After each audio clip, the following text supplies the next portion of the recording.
Welcome to the Real Estate Investor Podcast. I'm your host, Gary Lipsky of Break of Day Capital. I talk to leading experts to discuss a wide range of subjects to educate investors on best-in-class practices to build legacy wealth and positively impact communities. Let's jump in. Hey everyone, welcome to another episode of the Real Estate Investor Podcast. I'm your host, Gary Lipsky with Break of Day Capital. Be sure to join our Facebook group, Asset Management Mastery, where we have a great community of thousands of like-minded individuals sharing resources and best practices. Hey everyone, we have launched the BODC Multifamily Impact Fund. Invest with a trusted operator with a track record of success. Our fund offers diversification, risk mitigation, tax benefits, and stringent acquisition criteria.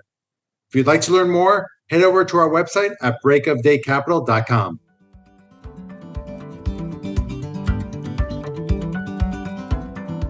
Choosing the right insurance coverage for multifamily properties isn't that complicated if you know who to talk to. At the Garzella Group, we're uniquely qualified to help you navigate the range of policy choices you have, and we're committed to saving you 30% in the process.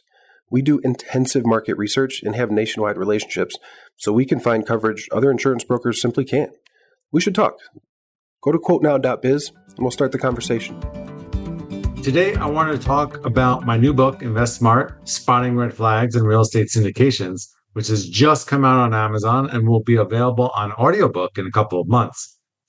The book was written for those that have struggled to know who to invest with and what is a good deal or not. Almost all investor decks look good, right? Investing passively in real estate is a great way to take advantage of tax benefits, get cash flow, and get good returns if you invest with the right operator and in the right deal. It was easy to make money, and almost everyone looked smart from 2015 to 2022. But since then, there has been some pain and suffering out there for those that invested with even excellent operators and good deals. Invest Smart will teach you from over 100 passive investments made from my team and me over the years. You'll learn how to vet a sponsor like a pro and evaluate a deal quickly to be able to spot red flags in the underwriting. Writing a book is a long and tedious process. I wrote the best-selling book, Best in Class, 3 years ago, and I'm glad I wrote it. It made me a better operator by having to put things down in writing. We improved our processes, and certainly it opened a lot of doors for me. It's rare that I don't attend a real estate conference that someone doesn't speak to me about the book. And if it wasn't for Jacqueline on my team, Invest Smart doesn't get started and certainly doesn't get published. She was a huge help throughout the whole process, and certainly all of the BODC team contributed to the book, so a big thanks goes out to them. So why did I write it? Investors were jumping into real estate syndication deals with a sense of FOMO, fear of missing out. They didn't really understand the deal, didn't do enough due diligence on the sponsors, and were chasing a projected IRR. I'll repeat that, projected IRR. It's not a guarantee.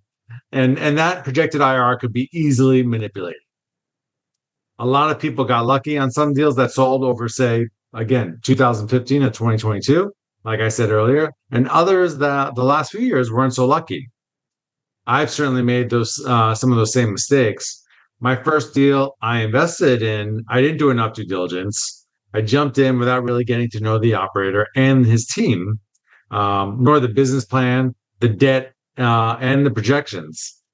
I trusted too much because I didn't know any better and didn't know what to ask.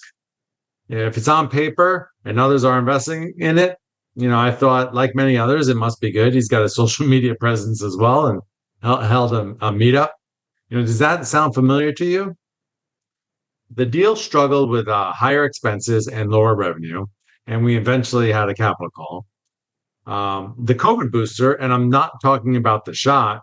What I mean is higher occupancy and rents and lower cap rates during COVID saved the deal, and I ended up doing okay, but I couldn't say the same for 2 development deals I jumped in on.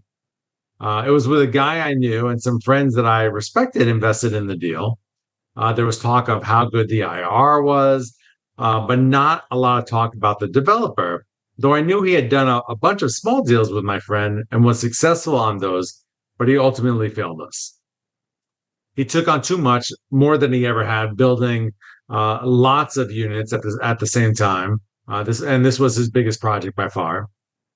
He ended up having a bunch of personal issues that affected his focus, and he got in the way of investors taking over and getting a positive result on the deal. It was extremely frustrating. Not only did he screw up big time, but he doubled down on it when there could have been an option to not have a complete loss. Well, those are two of my stories, but there are many thousands more of these stories out there. If this book can help a few people make better investment decisions, then that would put a huge smile on my face. So who is Invest Smart for? This book is for the passive investor that isn't a pro at knowing what to look for in real estate syndications. I guarantee you, after reading this book, you'll be able to make better investing decisions.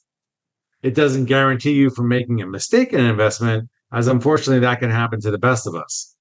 There's nothing that is foolproof, but knowing what to ask and what to look out for will help investors immensely. So what is the best piece of advice if you're looking to invest in a real estate syndication? I think it's get to know the operator. Does he or she have a team that does this full time? Are they focused in regards to markets and asset type? What is a person's track record?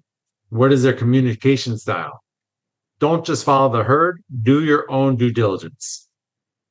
In the first section of the book, I cover these sponsor red flags. And in the second section, I cover the red flags like how money should be distributed, real estate projections, stress testing, capital reserves, and more in the deal red flag section of the book. In 2019, $1.5 trillion was raised through Reg D, with the bulk of that coming from 506B.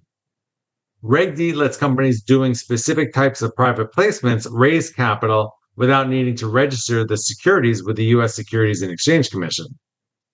Not all this was for real estate, but that is an astounding number, and InvestSmart can help anyone looking at a Reg D offering. Be sure to check out my new book, InvestSmart, Spotting Red Flags in Real Estate Syndications, available on Amazon. InvestSmart will help passive investors make more informed, confident decisions in the investments they make and avoid the mistakes that too many others have made. If you buy it, let me know what you think after you read it. Shoot me an email at info@breakofdaycapital.com or comment on our YouTube channel. I'd love to hear from you. This is Gary Lipsky signing off. I'll be back next week with another informative episode on the Real Estate Investor Podcast.